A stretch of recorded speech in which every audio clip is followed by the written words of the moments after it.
श्री राधे। बंधुओं, जब भी हमारे यहाँ पर्व, उत्सव, त्योहार या पूजा पाठ का आयोजन होता है तो उसमें हम ये कलावा अवश्य बंधवाते हैं। लेकिन ज़्यादातर लोग इसे धार्मिक परंपरा या अंधविश्वास ही समझते हैं। लेकिन क्या आप जानते हैं, कलावा बंधवाने के पीछे हमारी धार्मिक आस्था ही नहीं बल्कि साइंटिफिक रीजन यानी वैज्ञानिक कारण भी है। मुट्ठी बंद क्यों की जाती है? इसमें फूल चावल दक्षिणा ही क्यों रखे जाते हैं? उसे आचार्य के सामने ही क्यों छोड़ा जाता है? ये सब ऐसे प्रश्न हैं जिनका उत्तर आपको पहले कभी किसी ने नहीं दिया होगा और इसीलिए ही आप इन्हें अंधविश्वास समझते हैं। लेकिन इन तथ्यों को देखने और सुनने के बाद में आपको भी हमारे इस सनातन सभ्यता का हिस्सा होने पर और हमारी धार्मिक परंपराओं पर गर्व अवश्य होगा। बंधुओं, कलावा बांधने के 3 कारण विशेषता होते हैं। पहला वैज्ञानिक, दूसरा आध्यात्मिक और तीसरा धार्मिक। आज सबसे पहले हम वैज्ञानिक कारण पर चर्चा करेंगे। हमारे शरीर में ज्यादातर बीमारियां वात, पित्त और कफ के असंतुलन के कारण होती हैं और इसकी जानकारी देने वाली नाड़ियां हमारे हाथ की कलाई में ही होती हैं।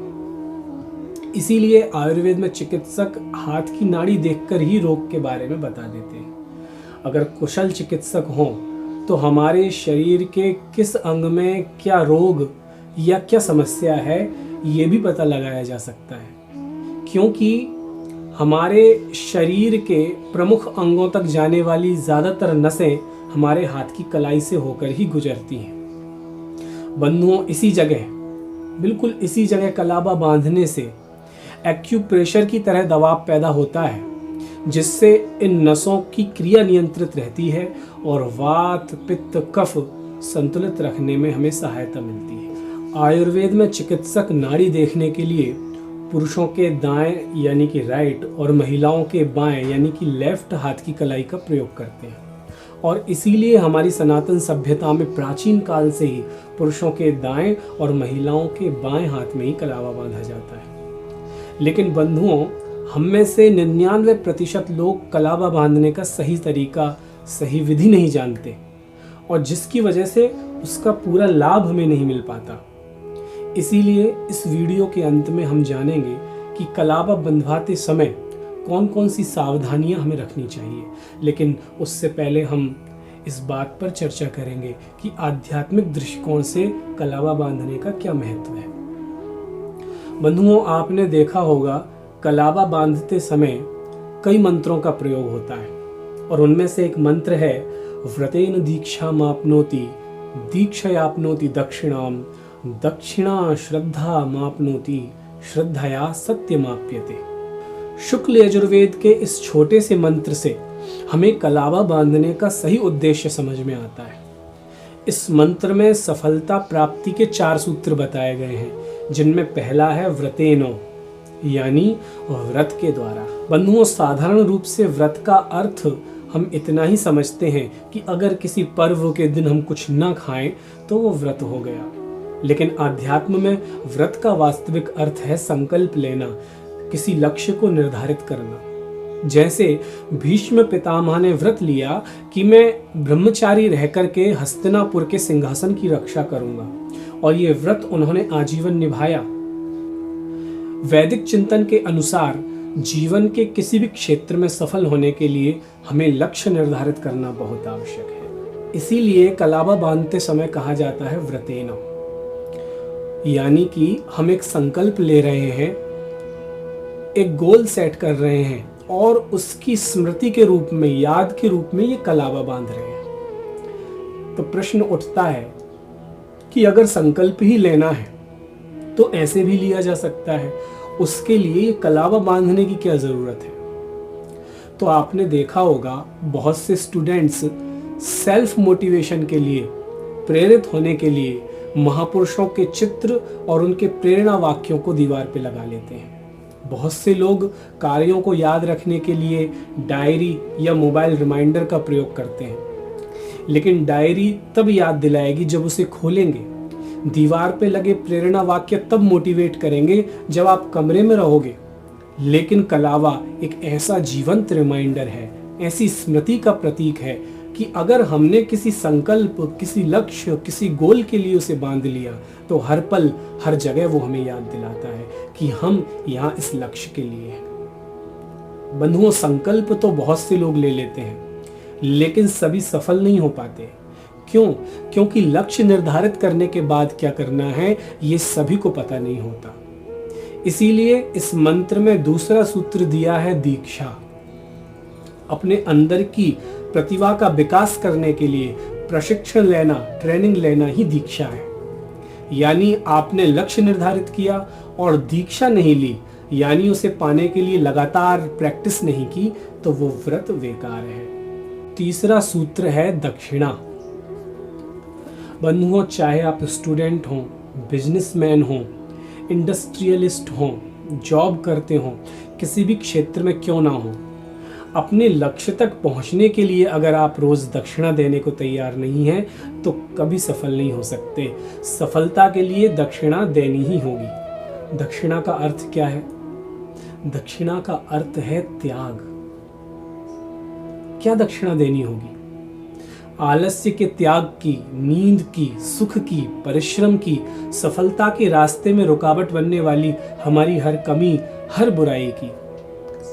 बंधुओं, कलावा बंधवाते समय मुट्ठी बंद करने के पीछे भी यही भाव होता है कि मुझे मालूम है मेरी कौन सी कमियां, कौन सी बुराइयां लक्ष्य तक पहुंचने से मुझे रोक सकती हैं, और वो सब मेरी इस मुट्ठी में बंद हैं, यानी उन पर मेरा कंट्रोल है।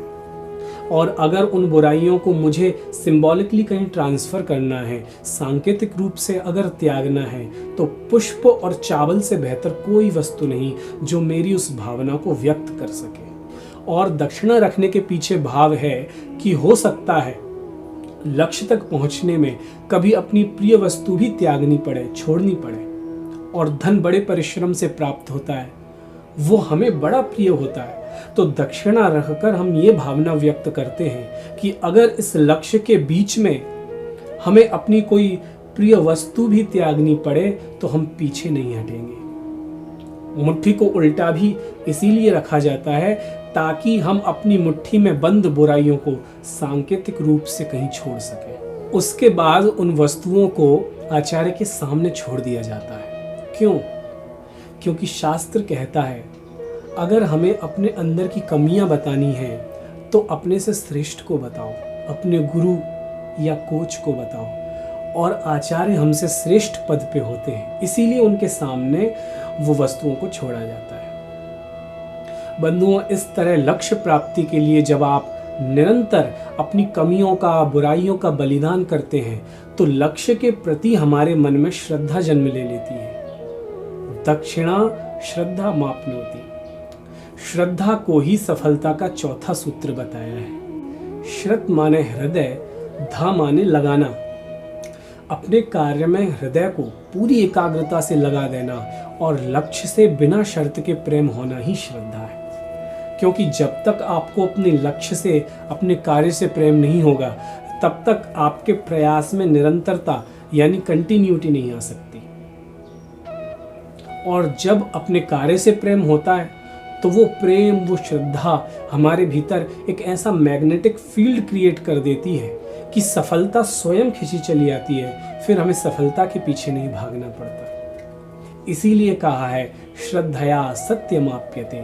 श्रद्धा के द्वारा ही सत्य यानी लक्ष्य की प्राप्ति होती है। इसके अलावा धार्मिक अनुष्ठान, पूजा पाठ में भी कलावा बांधा जाता है।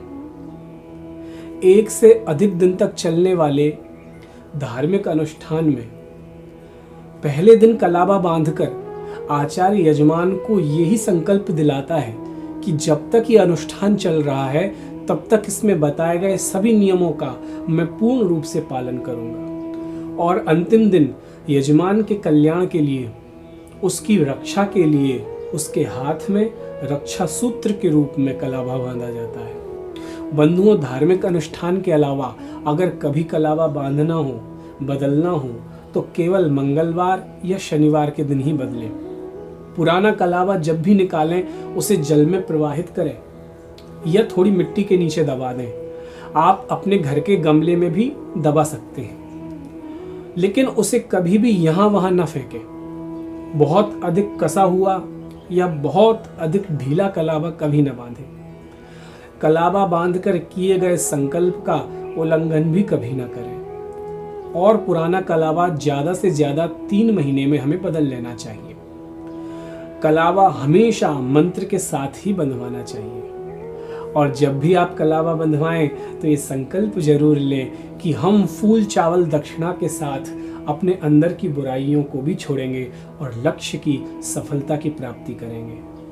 और अगर आप भी सनातन धर्म का कुछ कल्याण करना चाहते हैं तो इस वीडियो को अधिक से अधिक शेयर जरूर करें, ताकि सभी हमारे धर्म प्रेमी बंधु इस जानकारी का अधिक से अधिक लाभ ले सकें। श्री राधे।